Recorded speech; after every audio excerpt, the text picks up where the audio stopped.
Good morning. It's March 27th. This is to my liberal friends. Desperate times call for desperate measures. In the political world, that means desperate lies, and Democrats are growing desperate.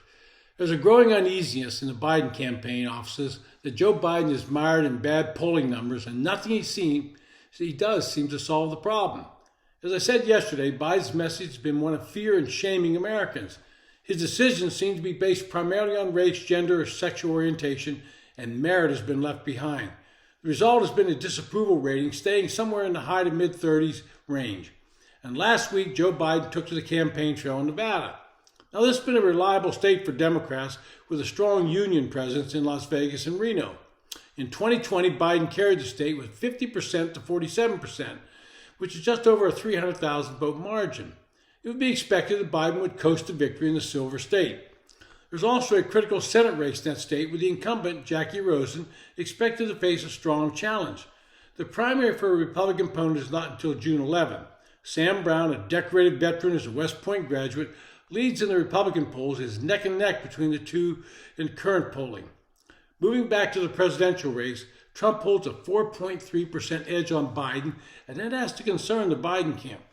Clearly, recognizing the significance of winning the Silver State, Biden delivered two speeches in Reno and Vegas on March 19th, where he attempted to blame Trump for skyrocketing housing costs. That's a major issue for Nevadans, and blatantly lied about his predecessor's economic record. In Las Vegas, Biden accused Trump of enacting, quote, a $2 trillion tax cut that overwhelmingly benefits the very wealthy and biggest corporations, and exploding the federal deficit, end quote. That's some chutzpah. Biden also claimed that he has cut the federal deficit by $1 trillion, and his bipartisan budget deal would cut another $1 trillion in the next decade. In reality, the deficit that Biden referred to was largely a result of government spending to respond to the COVID-19 pandemic. It is Biden who has repeatedly blown out the budget and made trillion-dollar deficits the norm. I'm not excusing Trump for his spending either, but to accuse Trump of doing it and I didn't do it is just a blatant lie.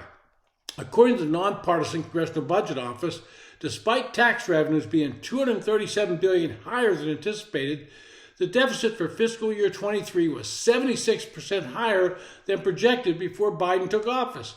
In January, the national debt hit a record $34 trillion, fueled by Biden's trillion-dollar spending bills. Moreover, the IRS tax data shows that Trump tax cuts mostly benefited middle and working class Americans, and even the New York Times and Washington Post had to finally admit that. Meanwhile, the 40-year high inflation brought on by Biden's policies has hit working families the hardest. Biden also lamented during his Vegas speech the fact that, quote, far too many people that dream of having a home, it feels out of reach, end quote. That is indeed the case, and is something that Trump has made a point of emphasis in his 24 re-election campaign. But the culprit of the current housing and affordability crisis is Biden himself. It's his runaway spending policies that have caused inflation and subsequent interest rates to soar. In the state's Republican Governor Joe Lombardo pointed out in a letter to Biden dated March 18th, the administration has also contributed to Nevada's housing shortage by refusing to open up more public land for development. Quoting that letter, it says the federal government continues to arbitrarily restrict statewide growth, inhibiting our communities from realizing their vision for the future. Despite spending billions on laws for the Inflation Reduction Act and the Infrastructure Investment Jobs Act, the federal government still struggles to efficiently deliver on public land conveyances due to a lack of resource and manpower, end quote. Well, during another speech in Reno before arriving in Vegas, Biden also claimed that he had created tens of thousands of good-paying jobs right here in Nevada. But Nevadans, they got serious reason to doubt that claim, as the job numbers have been revised significantly down from the estimates initially offered by the Biden administration.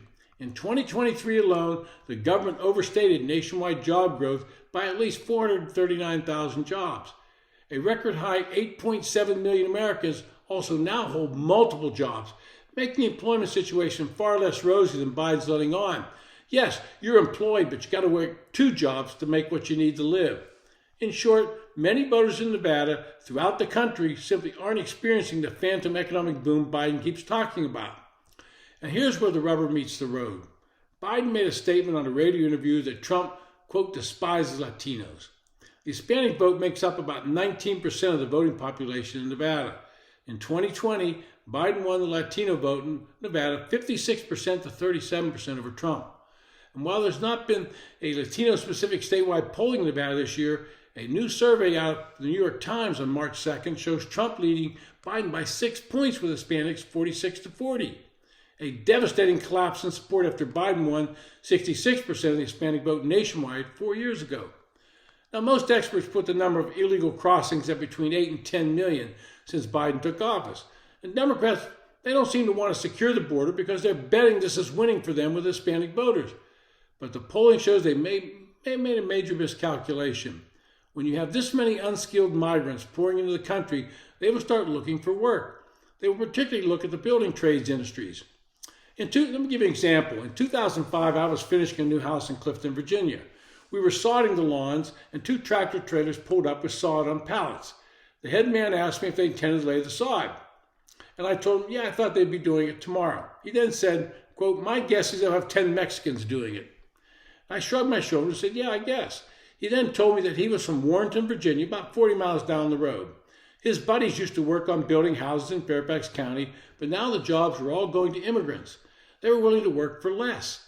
He asked me how many of the workers in my house spoke only Spanish, and I said, well, I think the majority.